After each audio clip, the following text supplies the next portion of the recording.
అండి ఈ వీడియో వచ్చేసి నిన్నటిది మా వాడి దగ్గరికి వెళ్ళాం కదా. మేము అక్కడికి వెళ్ళేటప్పటికి కరెక్ట్గా 12:30 అయిందనమాట టైము.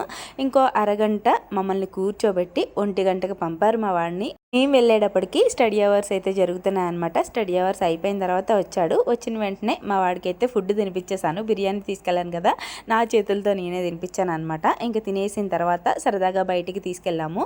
గోదావరి వచ్చింది కదా, సరదాగా చూసినట్టు ఉంటుంది కదా అని చెప్పి అలా వెళ్ళామన్నమాట. టెంపుల్ రోడ్ని వెళ్ళాము. వరుసగా టెంపుల్స్ అన్నీ, ఇస్కాన్ టెంపుల్ ఇంకా అలా చాలా టెంపుల్స్ ఉన్నాయి. బయట నుంచి చూస్తేనే గుళ్ళోకి వెళ్ళాలి అనిపించింది, కానీ నాన్ వెజ్ తిన్నాం కదా, వద్దు మళ్ళీ వెళ్ళొచ్చులే అని చెప్పి ఇంకెలా ఈ బజార్కి అయితే వచ్చాము. ఈ బజార్ ఏంటో మీకు ఐడియా ఉందా? నాకైతే తెలీదు, మా ఆయన తీసుకొచ్చారు. సరదాగా చూస్తాను. ఇంకా మా వాడికి ఒక డ్రెస్ తీసుకుందాము వినాయక చవితికి అని చెప్పి వెళ్ళామన్నమాట. ఫుల్ A to Z అన్నీ అక్కడే దొరికేలా ఉన్నాయి. ఇంకా తిరిగి 5 అయ్యేటప్పటికి మా వాడిని హాస్టల్లో దిగబెట్టేసి మేమైతే వచ్చేసాం. మా వాడైతే ఫుల్ హుషారుతో ఆడుకోవడానికి అయితే వెళ్ళిపోయాడు. మీరైతే ప్లీజ్ వీడియోని లైక్ చేయండి.